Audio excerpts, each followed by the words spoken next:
ඉතින් අද දන්නවනේ කතා කරන්න යන ජාතිය කවුද කියලා? අපි අපේ අල්ලපු රටේ කට්ටිය ගැන කලින් කතා කරා විස්තරාත්මකව වීඩියෝ එකකින්. බොහොම ස්තුතියි ඒ සමග සම්බන්ධ වෙලා ඔයගොල්ලන්ගේ අත්දැකීම් කමෙන්ට් කරපුවාට ඒ හැම කෙනෙක්ටම.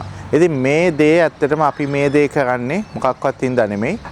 මල්ටි කල්චරල් සොසයිටිස් අපේ ගොඩාක් ලාංකිකයෝ පිටරටවල ජීවත් වෙනවා. ඉතින් මේ මල්ටි කල්චරල් සොසයිටිස් වල ජීවත් වෙද්දී අනිත් ජාතීන් එක්ක ගනුදෙනු කරද්දී ඒ ජාතීන්ගේ තියෙන ආකල්ප ඒ වගේ මේ මිනිස්සු අපිට දක්වන ප්‍රතිචාර ඒ දේවල් හැමදේම ඒවා කොහොමද සිද්ධ වෙන්නේ කියලා මොන වගේ දේවල්ද සිද්ධ වෙන්නේ මොන වගේද අවුල් වෙන්න පුළුවන් කියන දේවල් ඒ දේවල් සම්බන්ධයෙන් තමයි අපි මේ කතා කරන්නේ. මොකද අපි ඕස්ට්‍රේලියාවට එනකොට මේ දේවල් අපිට කියලා දෙන්න කවුරුත් හිටියේ නෑ මොනවද කියලා. එහෙමනම් අපි ටක් ගාලා කතා කරමු. ඉතින් කොහමද හැමෝම සාදරයෙන් පිළිගන්නවා යකාගේ කතා channel එකට. යකාගේ කතා කියන්නේ ඉතින් හැමදේම අමුයෙන් කතා කරන තැන. දන්නවනේ මොකක්ද අමුයෙන් කතා කරන්න යන්නේ කියලා. මෙහෙමයි ඉතින්. හැම ජාතියකම හොඳ මිනිස්සු ඉන්නවා නරක මිනිස්සු ඉන්නවා. හැමදාම මම කියනවා වගේ හොඳ මිනිස්සු ගැන ඒ මිනිස්සුන්ගේ අවසර අරන් ඒ කතාව ඔක්කොම කියලා නෙමෙයි පටන් ගන්නෙ. හොඳ මිනිස්සුන්ගෙන් නෙමෙයිනේ ප්‍රශ්න ඇති වෙන්නේ. ඒ වගේ. ඒ විදිහට තමයි අපේ කතාව යන්නේ. හරි. දැන් මේ පිලිපීන කියලා ගත්තාම පිලිපීන මං කියවනේ ඉන්දුනීසියන් තායිලන්ඩ් ඔය වගේ සෙට් එකක් ඉන්නවා. ඒ වගේම තව ඉන්නවා වියට්නාමීස් කාම්බෝඩියන් අරව මේවා. ඉතින් මේ අනිත් අය එක ගත්තාම ඇත්තට බැලුවාම වියට්නාමීස් වගේ කට්ටිය එක්ක එහෙම බැලුවාම විශේෂයෙන්ම පිලිපීන අය එහෙම බැලුවාම හොඳයි. අනිත් එක පිලිපීන අය තමයි මම හිතන්නේ ඔය කට්ටිය ඔක්කොගේම ගත්තොත් ගොඩක් වෙස්ටර්නයිස් බටහිර සමාජය ගැන යම්කිසි අදහසක් තියෙන ඒගොල්ලන්ගේ යටත් විජිත පැවතිලා ඒ වගේ කතන්දර. යම්කිසි ප්‍රමාණයකට. හැබැයි ඉතින් පජාත මයින්ඩ්සෙට් තියෙනවා. හරිනේ. දැන් එතකොට මේ කට්ටිය මම මේ අද කතා කරන කට්ටිය ගැන එක කට්ටියක් ඉන්නවා ඇත්තටම දැන් මම පාදක කරගන්නේ ඕස්ට්‍රේලියාවනේ මේක අදාළ වෙන්න පුළුවන් අනිත් රටවල් වලටත් අපේ ගොඩක් අය සම්බන්ධ වෙලා ඉන්නවා විදේශ වෙන රටවල් වලින් කරුණා කරලා ඔයගොල්ලන්ගේ අත්දැකීම් මේ හැමදේම ඔන්න කමෙන්ට් කරන්න ඒවා ගොඩක් වටිනවා මාත් ගොඩක් දේවල් ඉගෙන ගන්නවා ඒ කමෙන්ට්ස් බලලා ඔයගොල්ලන්. ඉතින් එතකොට මෙහෙම මේ රටවල අය විශේෂයෙන්ම බොහොම වැදගත් විදියට ඇවිල්ලා ඒගොල්ලන්ගේ පවුල් පිටින්ම ඇවිල්ලා එක්කෝ ස්ටුඩන්ට් වීසා ඇවිල්ලා ඉගෙනගෙන එහෙම නැත්නම් ස්කිල් මයිග්‍රේෂන් කරලා ඒ විදියට ඒ ජීවත් වෙන කට්ටියක් ඉන්නවා. හැබැයි මේගොල්ලන්ගේ මේ රටවල් ගත්තොත් විශේෂයෙන්ම මෙතනින් මම මේ කියපු රටවල් තුන ඕස්ට්‍රේලියාව පැත්තෙන් ගත්තොත් මුලින්ම ඉන්නේ පිලිපීන ඉන්දුනීසියන් ඒ වගේ තායිලන්ඩුත් සම්බන්ධ වෙනවා.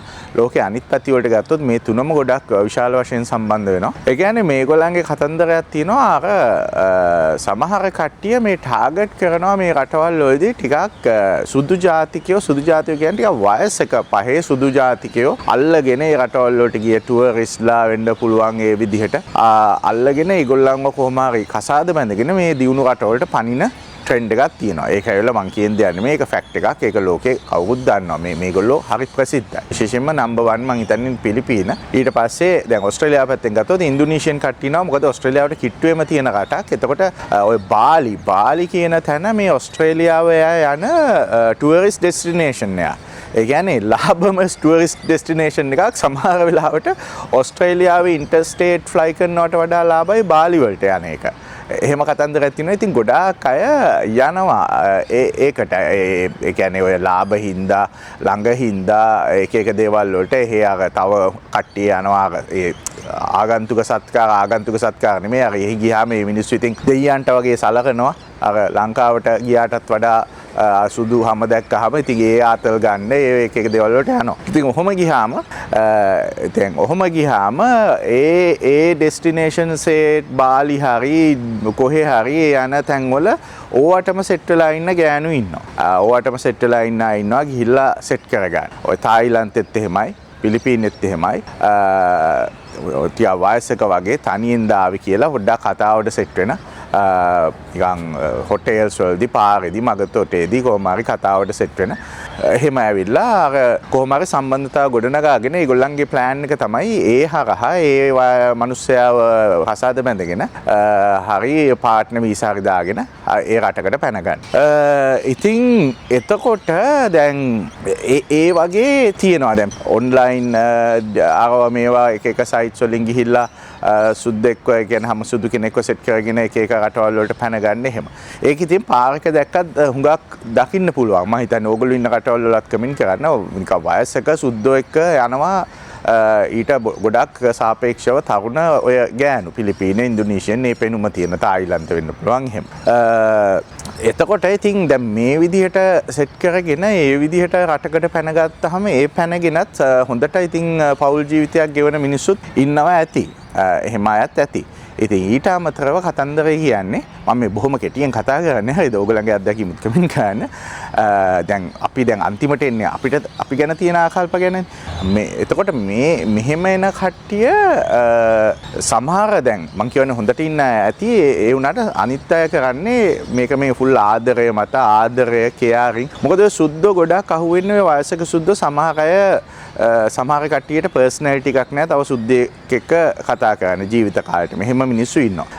සමහර අය ඩිවෝස් වෙලා සුද්ද එකපාරක් හරි දෙතුන් පාරක් ඩිවෝස් වෙලා තද වෙලා ජීවිතේ කලකිරලා ඉන්න මිනිස්සු ඉන්නවා. සමහර අය ඔය රිටයර් වෙලා ඔය විශේෂයෙන්ම ගොඩක් ඩිවෝස් වෙලා වගේ කතන්දරයක් තමයි.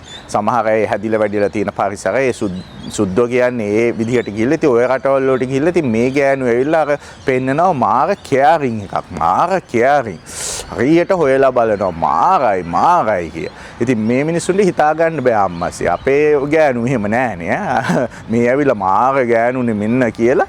ඉතින් හිතනවා මාර ෂෝ කියලා. ඉතින් අර ගෑනුගේ කපටිකමට ඔහොම කළා. ඊට පස්සේ ආදරේ ඔයා මට ආදරේ නම් මේක කරන්න ඕනේ ඒක කරන්න ඕනේ කියලා ඔහොම තමයි යන්නේ. මේ වගේ කතා ඕන් තරම් තියෙනවා ඔයගොල්ලන්ට YouTube එකේ. අර මේ බලා ගන්න පුළුවන්.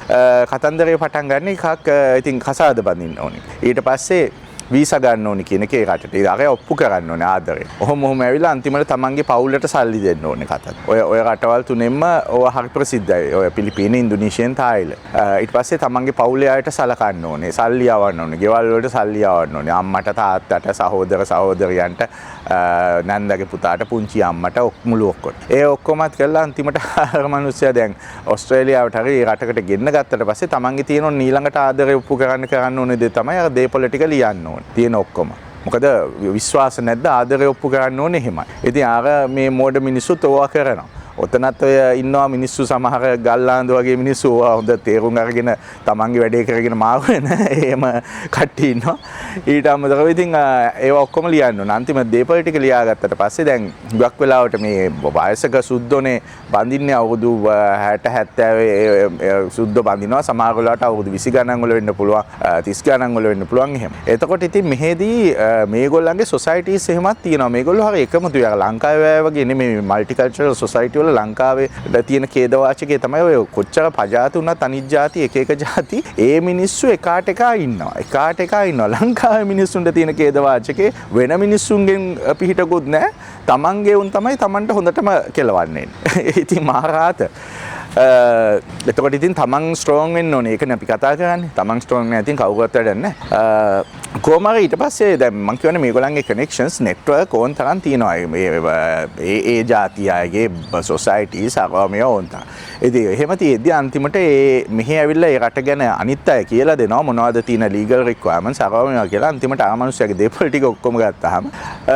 ඊට පස්සේ කියනවා මේ මට මේ බලා ගන්න බෑ මේ මිනිස්සයන් කරදරයි අරක මේක දැන් දෙක හොඳටම තේරෙනවානේ ගොඩක් වයසයි ඒජ් ගැප් එක ගොඩක් වැඩි කියලා කොහොම හරි try කරනවා ඒජ් කියා එකකට තල්ලු කරලා දාගන්න ඒක අතන්ද එහෙම නැත්නම් මොකක් හරි ඩොමෙස්ටික් වයලන්ස් පාර මොනවා හරි ඇදලා ඩිවෝර්ස් එකක් මොනවා හරි සෙට් කරගන්නවා මොකද ඩිවෝර්ස් වුණාමත් ඉතින් දේපොළ වලින් අර දේපොළ කොහොමත් ලියලා තිබුණොත් එහෙමයි අනිත් එක දේපොළ වලින් 170ක් විතර 70ක් හරි ඊට වැඩි හරි ඔක්කොම හරි යනවා අර ගෑනු කෙනාට මොකද මේ මිනිස්සුන්ට බොහෝ දෙනෙක්ට අධ්‍යාපනයකුත් නැහැ මෙහි රස්සාවකුත් නැහැ මුකුත් නැහැ සමහරවිට ළමයිනුත් ඉන්න පුළුවන් ඒ වගේ ඉතින් එහෙම මාගාතල් දෙනවා මං කියන්නේ ඒ කට්ටිය හොඳ මිනිස්සු ඇති හරිනේ ඉතින් දැන් මේ මම මේ කිව්වේ ඔයගලන්ට නිකන් අදහසක් ගන්න ඒ වගේ.